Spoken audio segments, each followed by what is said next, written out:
Rail Viaduct.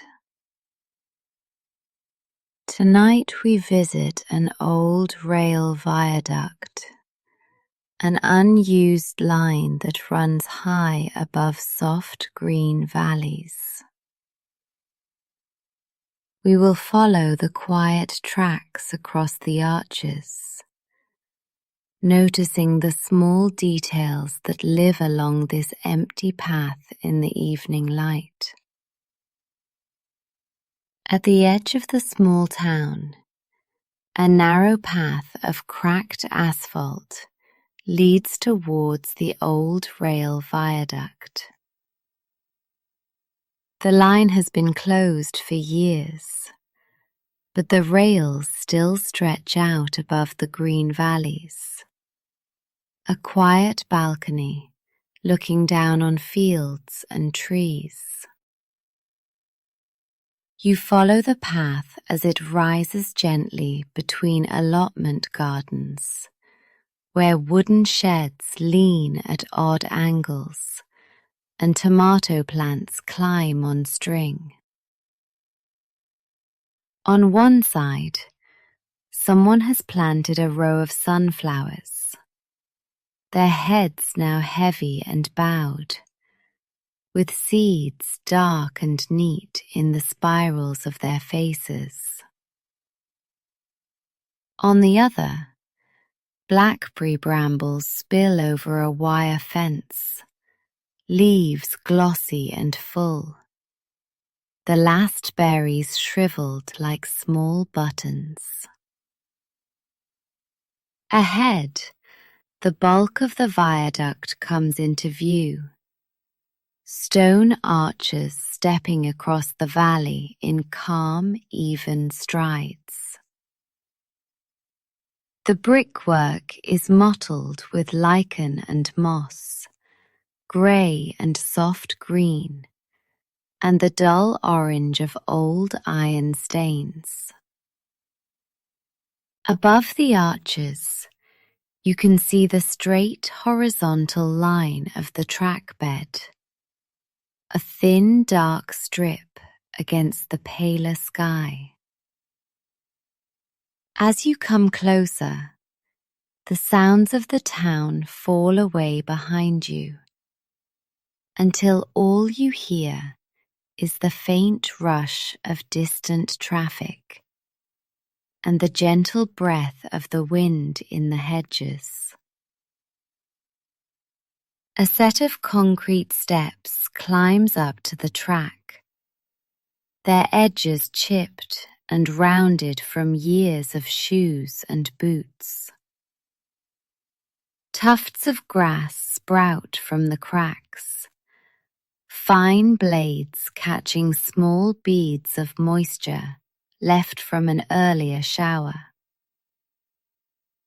A metal handrail runs alongside, its paint peeling in long strips to reveal dull, weathered steel beneath. Your hand slides along it as you climb, feeling the coolness of the metal and the small ridges where rust has started to bloom. At the top, the world opens out all at once, and you find yourself standing on the old line itself. The tracks run straight across the viaduct, a pair of parallel lines that fade into the hazy distance.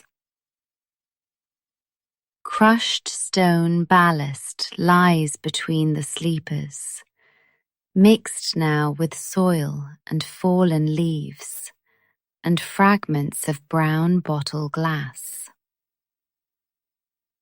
Wooden sleepers lie underfoot, greyed to the colour of driftwood, their grain raised and split by sun and frost. Here and there, rusted bolts still clamp the rails to the sleepers, heads rounded, threads lost under a thick crust of brown. You take a few careful steps forward, hearing the slight crunch of gravel shift and settle under your soles. On either side of the viaduct, low stone walls form the edges, just high enough to lean your arms on as you look out.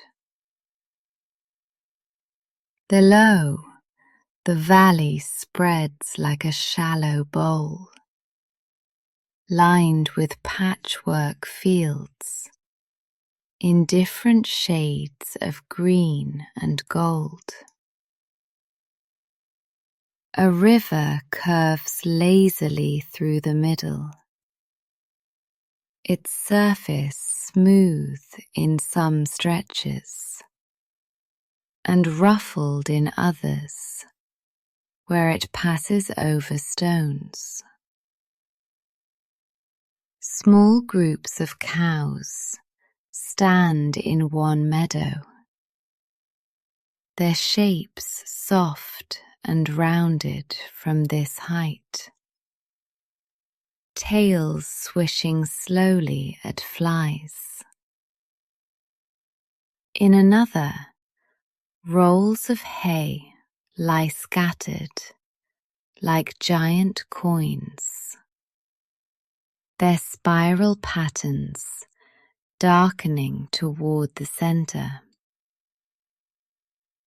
A farm track threads between them, pale and dusty, with two faint tire marks running down the middle. Closer to the viaduct, a stand of poplar trees rises tall and narrow, leaves flickering silver whenever a breeze moves through them. The sound of the river drifts up as a steady murmur, mixed with the occasional distant bark of a dog and the call of a crow. From up here, everything seems slowed. Each movement on the valley floor passing at a gentle, unhurried pace. Turning back to the rails, you notice how nature has begun to reclaim the old route. Between the sleepers, little islands of soil have gathered, catching seeds and fallen leaves. Short grasses push up in clusters, their blades thin and bright, and tipped with tiny seeds that tremble when the wind passes.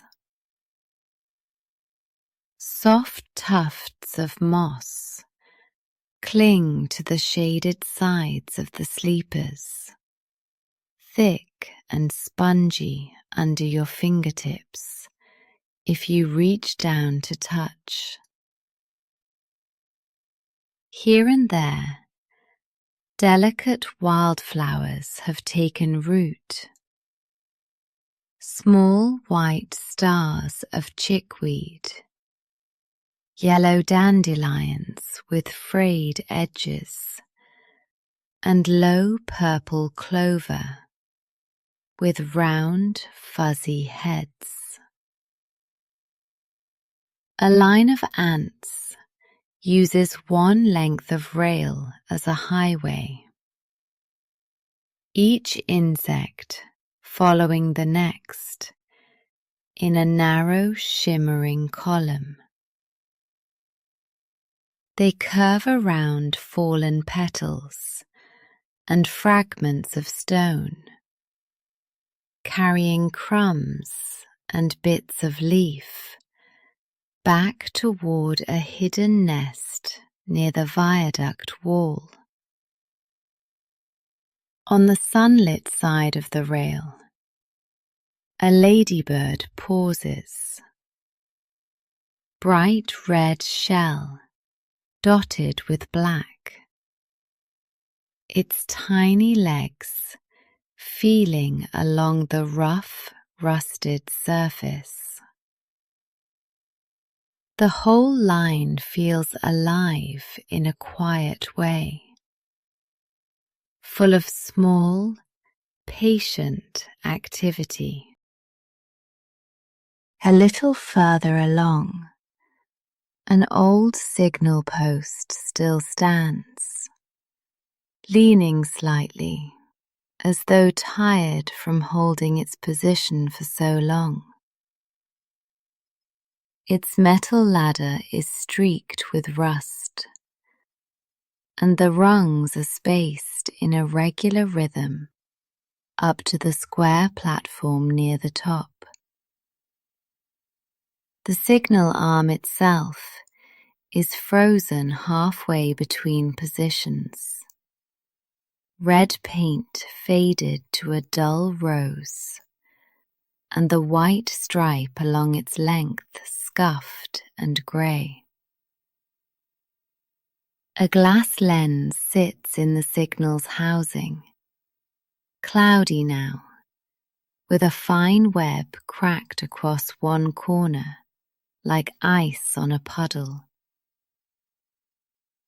Beneath the post, half hidden by tall grasses, is a small metal box with a hinged lid, once used for tools or spare parts. The lid is ajar, and inside you can see an old bolt, one end still shiny where it rubbed against something in regular use. A spider has strung lines of silk from the ladder to the box and back again. A loose triangle that trembles almost invisibly. When a breeze passes, one long strand lifts and settles again, catching a tiny glint of light. The signal seems to be watching over a line that no longer needs it, standing quietly like a sentinel, retired but unwilling to leave its post. Far below, near the bend in the river, a lone figure walks along the bank, following a footpath that folds in and out of view behind trees. The person is small from this height, just a dark shape against the pale strip of the path. Every so often they stop and turn toward the water, hands on hips, as if checking something in the slow current. Beside them, a dog runs in short bursts, dashing ahead and then circling back, its tail a constantly moving line. The dog's path loops and curls, short arcs of movement that contrast with the steady, straight path of the old rail line above. When they reach a shallow beach of pale stones, the person bends to pick up a stick and flings it into the river with a long, sweeping motion. The dog plunges in after it, water splashing up around its chest, making white flashes against the darker surface.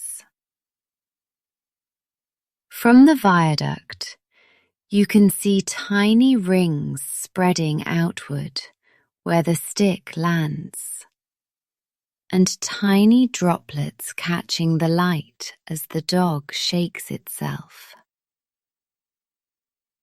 Their voices don't carry this far, but the shapes and gestures tell their own calm, familiar story.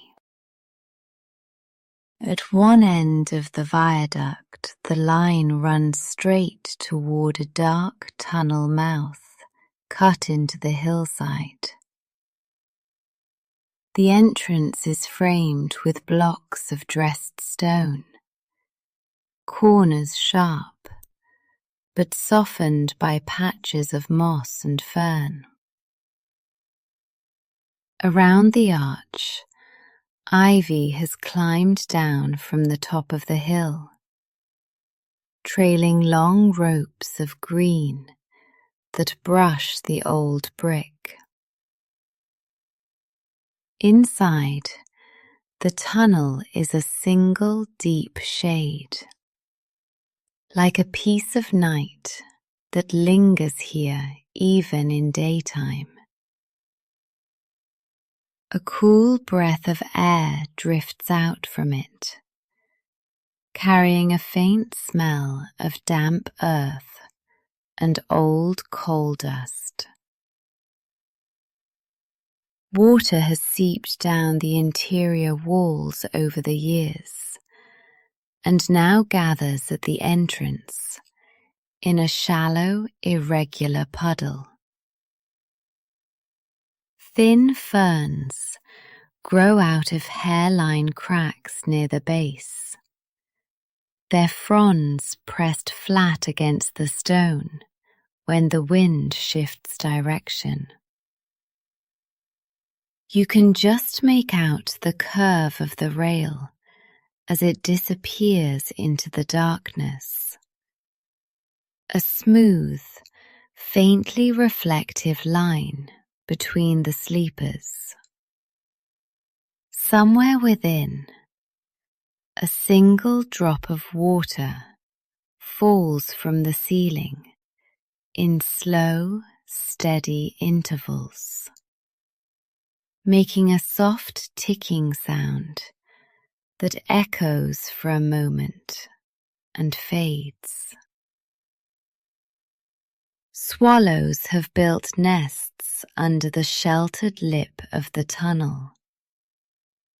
Little cups of mud pressed together in careful layers.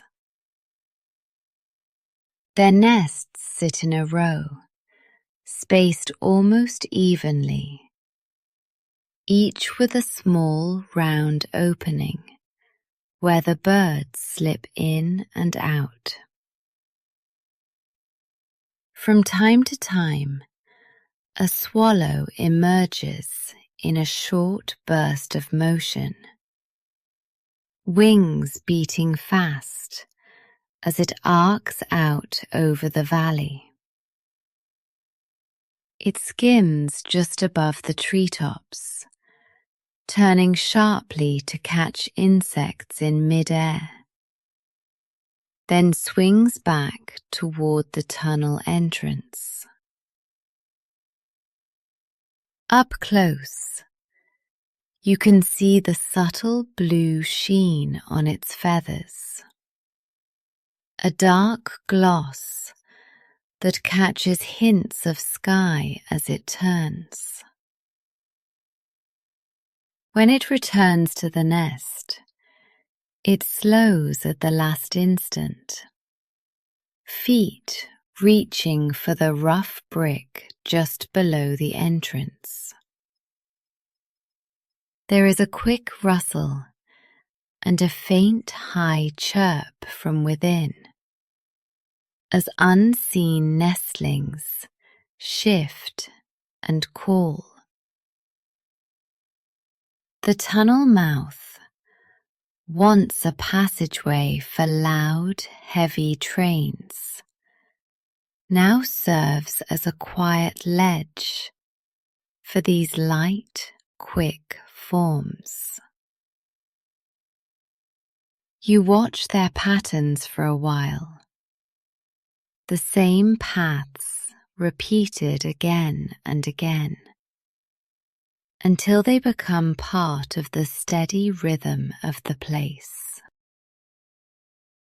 Leaving the tunnel behind, you walk back toward the center of the viaduct, following the straight line of the rails.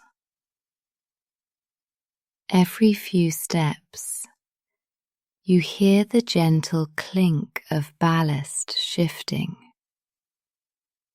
a small reminder of the weight that once moved along here. On the right-hand side, the valley opens into a broader plain, where more fields spread outward toward distant hills. On the left, the ground falls more sharply away, down to a cluster of trees that crowd around an old mill building by the river. The mill's stone walls are thick and square, and its windows are divided into many small panes that catch the light in tiny flashes. The wheel itself no longer turns, but you can still see the curved paddles, dark with algae, resting in the slow-moving water. A narrow footbridge spans the river near the mill, made of planks and simple railings, and every so often someone crosses it, appearing briefly between the trees. From this height, their steps seem noiseless, but you can imagine the hollow knock of wood underfoot as they go. The viaduct feels like a high, quiet balcony, from which you can watch these small movements below without disturbing them. Halfway across the viaduct, set slightly back from the track, stands a small maintenance hut with a corrugated metal roof. Its wooden walls are painted a faded green, the color worn away in places to show the raw, silvery timber beneath. One window is cracked, the fracture running diagonally from corner to corner, like a white lightning bolt. The door stands ajar, resting against a stop that someone once nailed into the decking to keep it from swinging.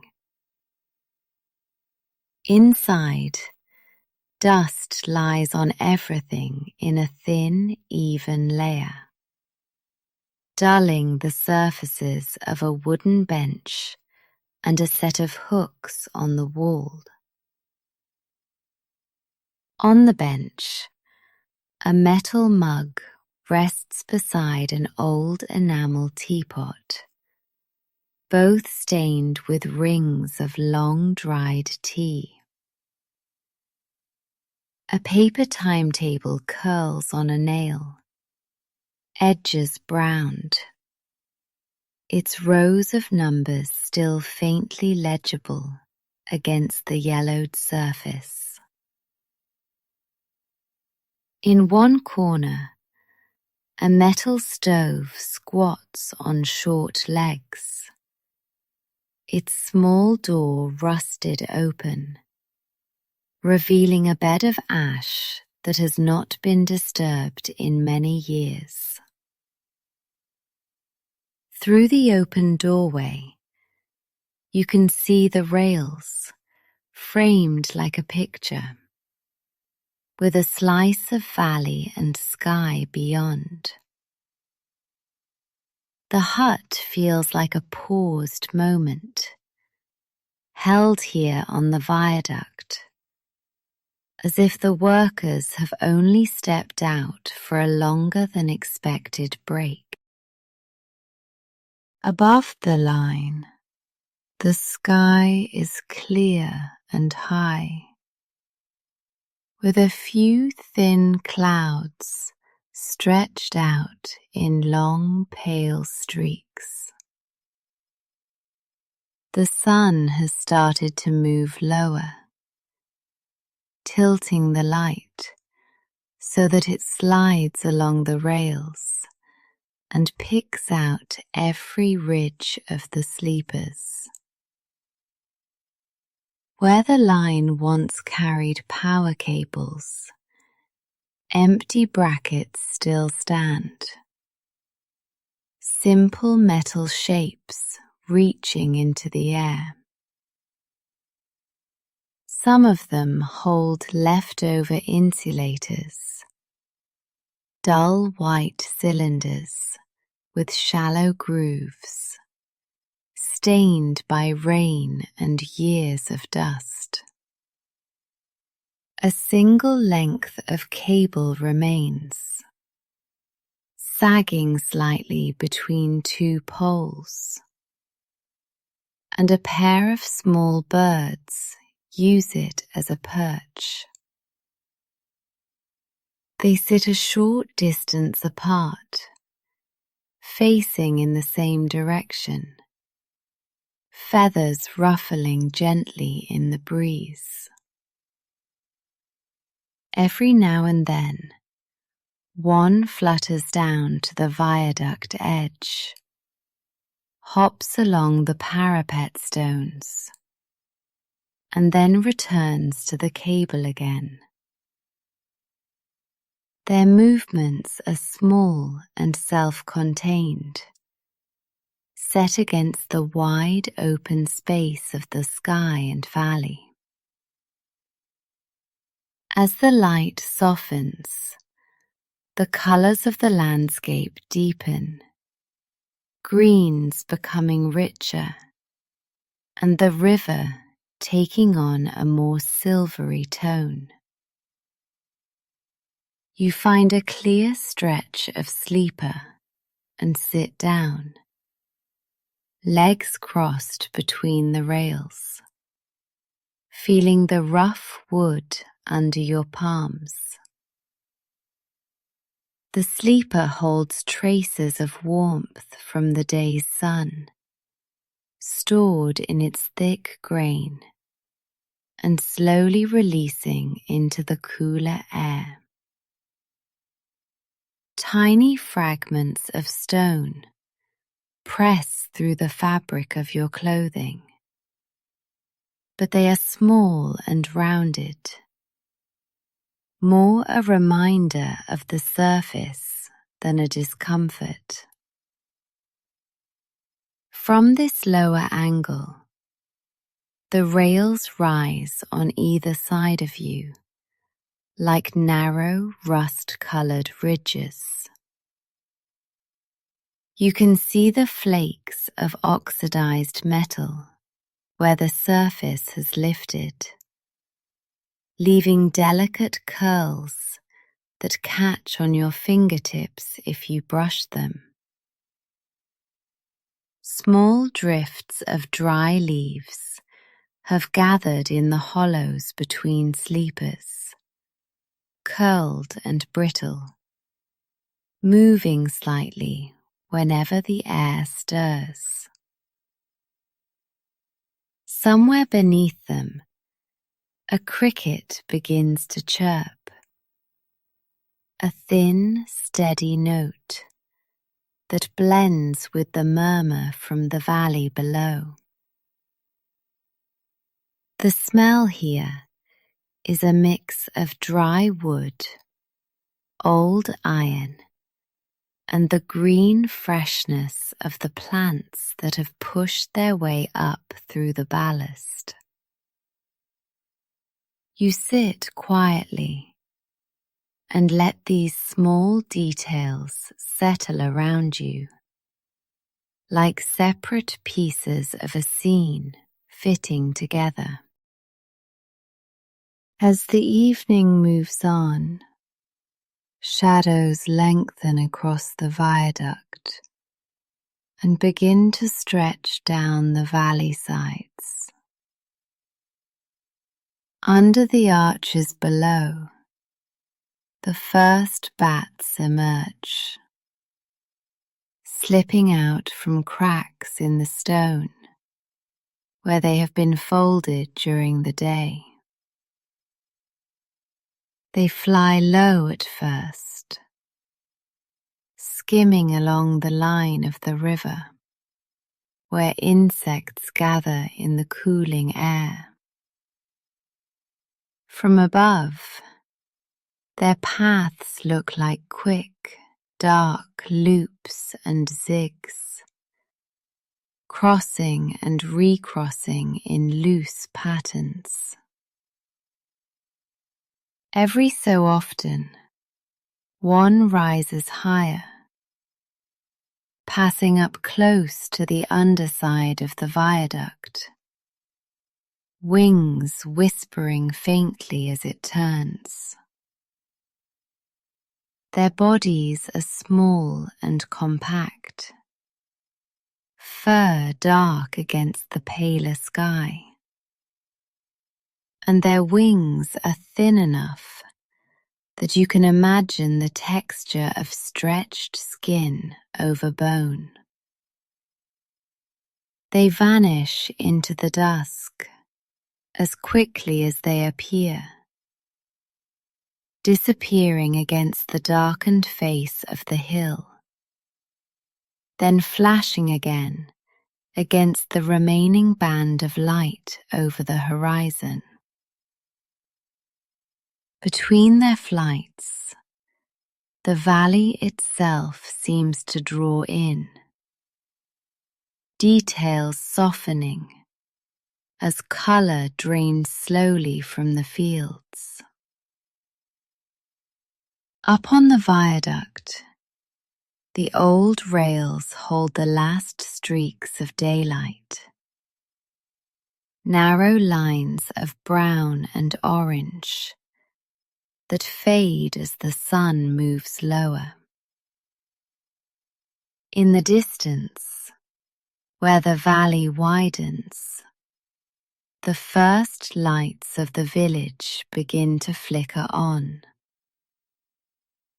You can make out the simple grid of streets, hinted at by pools of yellow and white, spaced unevenly where houses and lampposts stand. A taller, steadier light marks the main road, shining more brightly where it passes a small crossroads. Occasionally, headlamps trace along the road, two small points moving together, then curving away as the vehicle turns down another lane. From this height, the motion is smooth and slow, like beads sliding along a thread. Closer by, at the foot of the viaduct, a farmhouse window glows softly. Curtains drawn, but not fully closed. You can see the silhouette of someone moving in the kitchen, the shape of a chair, the curve of a hanging pot. Smoke rises from a short chimney in a faint, straight column that spreads and vanishes as it reaches the cooler air above. The light from these scattered sources reflects faintly on the underside of low clouds that are beginning to gather, giving the sky a gentle, muted brightness. With the coming of evening, the sounds of the valley shift in character. The distant noise of tractors and tools has faded, replaced by the low, steady hum of insects in the grass. Frogs call from somewhere near the river, short, rounded notes that answer each other in simple patterns. A dog barks once near the farmhouse and is answered by another from farther away. The sound hacked faintly off the sides of the valley. Up on the viaduct, the wind has grown gentler, moving along the line instead of across it, so that it flows quietly between the rails. It brushes past your ears with a soft, barely audible hiss, carrying the mixed smells of damp soil, growing things, and faint wood smoke. Every now and then you hear a small clatter as a stone dislodges somewhere in the masonry below and rolls a short way before coming to rest. These small sounds, spaced irregularly, stand out against the constant background of the river's flow. Together, they form a loose, unplanned rhythm, measured not in seconds, but in breaths and small movements.